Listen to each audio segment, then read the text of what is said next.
আসসালামু আলাইকুম। চলে আসলাম আরেকটি নতুন ভিডিও নিয়ে। আজকে ভিডিওর টপিক হলো রাইস কুকার কি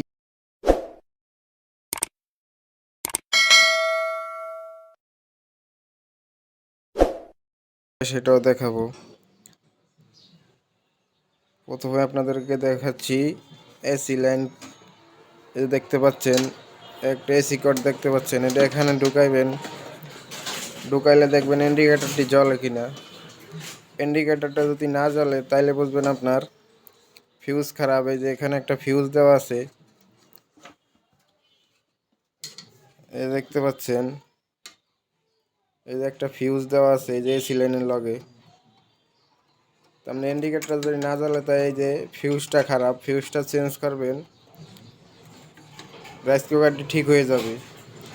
যদি দেখতে পাচ্ছেন আপনার ইন্ডিকেটর জ্বলে, কুকিং আসে না, যে আপনার এটা জ্বলে কুকিং আসে না, সেই ক্ষেত্রে দেখতে পারবেন সুইচে কোনো কার্বন জমে আছে কিনা।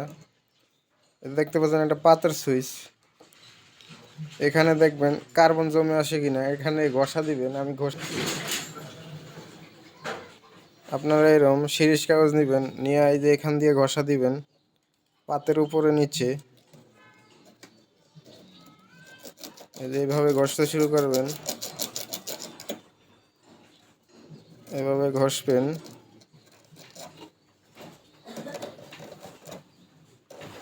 এইভাবে ঘষে নেবেন, তাইলে আপনার কুকিং স্টার্ট হয়ে যাবে। অনেক সময় দেখা যায় ভাত হওয়ার আগেই সুইচটা বন্ধ হয়ে যায়, ভাত অর্ধেক হয়েছে এর আগেই কুকারটি বন্ধ হয়ে গেছে। সেই ক্ষেত্রে আপনারা দেখতে পারেন এখানে হিট অটো সুইচ আছে, এটা অতিরিক্ত তাপমাত্রার ফলে চুম্বক ক্ষেত্র হারিয়ে ফেলে। সেই ক্ষেত্রে অটো সুইচটি পড়ে যায় ভাত হওয়ার আগে। তাইলে আপনারা এই সুইচটি চেঞ্জ করে এরকম একটি বাজার থেকে কিনে এনে নতুন সুইচ লাগিয়ে নেবেন, তাহলে এটা ঠিক হয়ে যাবে। অনেক সময় আছে ভাত পুড়ে যাইলেও আপনারা এই সুইচটি অনেক সময় নষ্ট হয়ে যায়, এটা চেঞ্জ করবেন, ভাত পুড়ে যাবে, সেটাও ঠিক হয়ে যাবে। আরেকটি কানেকশন দেখাচ্ছি। অনেক সময় দেখা যায় ভাত গরম থাকে না, তো গরম না থাকলে সেটা কিভাবে বুঝবেন? এই যে এখানে দেখছেন একটা হাই হাই রেঞ্জের, এই রেজিস্টারটা চেঞ্জ করবেন। এই রেজিস্টারটা চেঞ্জ করলে আপনাদের ভাত গরম থাকবে।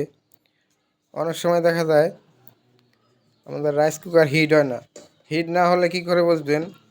একটা সিরিজ ল্যাম্প নেবেন, সিরিজ লাইন নিয়ে এই দুই তার দুই জায়গায় ধরবেন। যদি আপনাদের কয়েল ভালো, সেক্ষেত্রে আপনারা এখানে ধরবেন। সিরিজ বাতি জ্বললে, সিরিজ বাতি যদি পুরোপুরি জ্বলে তাহলে বুঝবেন আপনার কয়েলটি ঠিক আছে। আর যদি সিরিজ বাতি না জ্বলে তাহলে বুঝবেন কয়েলটি খারাপ আছে। তো এটার এই হলো কাজ। অনেক সময় দেখা যায় কয়েলও ভালো আছে, হিট হয় না। হিট না হলে আপনারা কি করবেন, লাইন ঠিক আছে কি না সেটা আগে দেখে নেবেন। যদি আপনাদের লাইন ঠিক থাকে, যদি অনেক সময় দেখা যায় কার্বন জমে লাইন বিচ্ছিন্ন হয়ে যায়, অনেক হিট হওয়ার পরে এখানে অনেক কার্বন জমে, সেক্ষেত্রেও লাইনটি বিচ্ছিন্ন হয়ে যায়, সেটি দেখে নেবেন।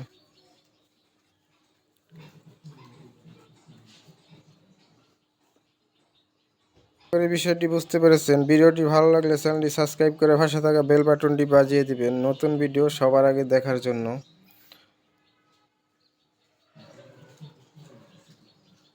তো আজকে এখানেই বিদায় নিচ্ছি, দেখা হবে অন্য কোনো ভিডিওতে।